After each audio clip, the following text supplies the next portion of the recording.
Hi, my name is Brett Thurkill, and I'm the Application Manager at Advanced Illumination. I wanted to welcome you to my series, Mastering Machine Vision Inspection, and take a few minutes to talk about one of the four cornerstones of machine vision illumination.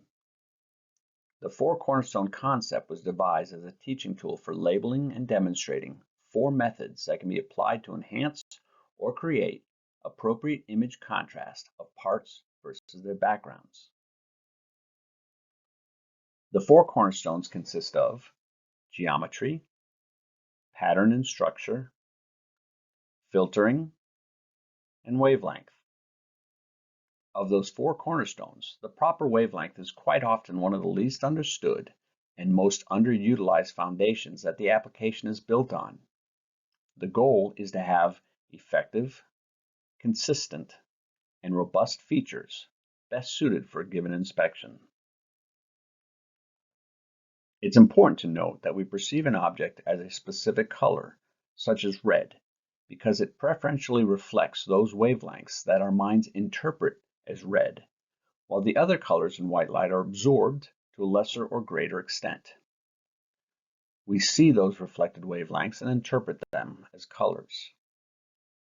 Using a simple color wheel of warm versus cool colors, we can generate differential image contrast between a part and its background, and even differentiate color parts given a limited, known palette of colors with a black and white camera. Opposite colors on the wheel generate the most contrast differences. For example, green light suppresses red reflection more than blue or violet would. This effect can be realized using actual red versus green versus blue colored light, or via filters and a white light source. Different materials reflect or absorb various wavelengths of light differently, an effect that is valid for both black and white and color imaging. In this example, I have three components that were tested with various wavelengths to determine the optimum color. IR proved to be the perfect wavelength for inspecting the contacts. For this application, this bolt had a sealant placed on it that was infused with ultraviolet ink. While it fluoresced nicely with a color camera using 365 nanometer UV light, it produced too much glare to properly see all the defects in the surface. By using a 695 bandpass filter, which is another one of the four cornerstones, I was able to block the wavelengths causing the glare and left an image that clearly outlined the defective sealant. In a moment, I'll be presenting you with a series of images from this colorful box using several different wavelengths, but taken with a black and white camera. As you can see from the spectral data on the right, each LED has its own spectral characteristics that affect the target. This particular LED has a spike in blue wavelength and a medium concentration of yellow and red-orange. Here we have a black and white image on the left and an image on the right using a 470 nanometer light. Because of that spike in blue, the blue wavelength really lights up the blue character while subduing the red, orange, and to a lesser extent, the green. The green wavelength lightens the green, maintains the blue at a fairly constant level, and darkens the red-orange. The yellow wavelength brightens the yellow-orange and the red-orange, and maintains the green but darkens the blue. The red light highlights the red-orange, washes out the yellow-orange chevrons in the center, and darkens the blue and the green. The infrared wavelength makes the colors all but indistinguishable from each other. One huge advantage of IR, if you don't need to distinguish color, is that it can't be seen by the human eye and will not present a distraction when strobing around the machine operators. Object composition can greatly affect how light interacts with objects. Some plastics are opaque to most wavelengths and may require specific wavelengths to become transparent.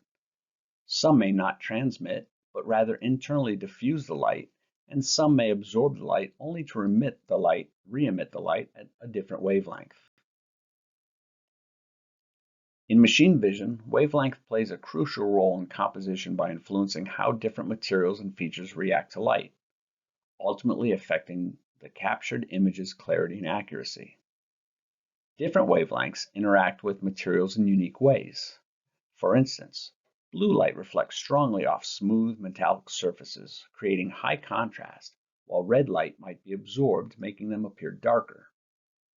This selective interaction allows us to highlight specific features or differentiate objects from their background based on their composition.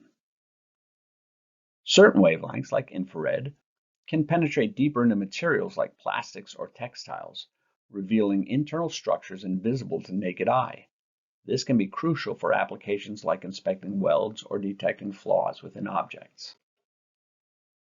Each material reflects or absorbs specific wavelengths of light, creating its perceived color.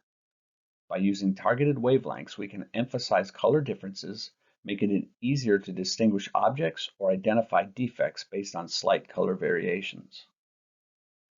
Additionally, some materials fluoresce under specific wavelengths, emitting a different color than the incident light.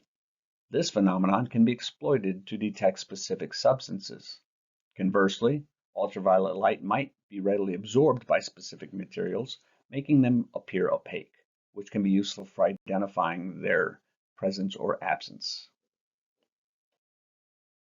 When taking on a new application, understanding the properties of the material is key to selecting wavelength. As seen in the previous examples, we can enhance contrast, expose hidden features, and distinguish different materials, leading to a more accurate and efficient machine vision application.